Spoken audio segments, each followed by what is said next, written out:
nhá cháu gái này. Vào đây chú hướng dẫn này.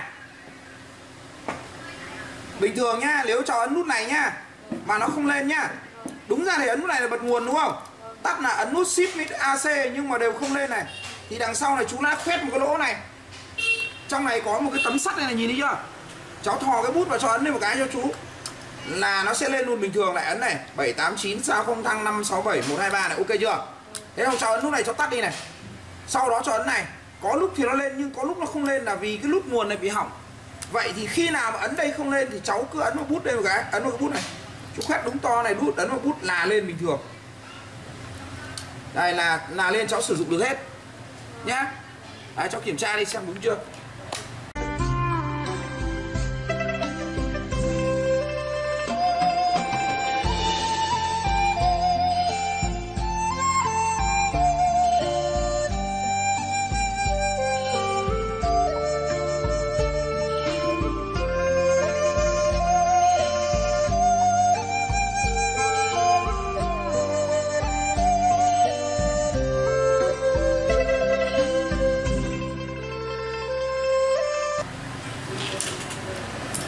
Cái này không phải ai cũng biết đâu, bởi vì nhiều người đang phải vứt máy đi đấy, vì không biết sử dụng cái nút reset đằng sau của nó.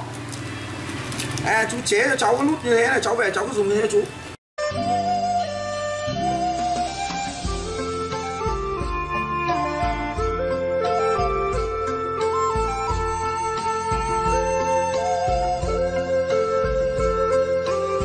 Chào mừng bạn đã đến với kênh YouTube Mạnh Nhất Mobile.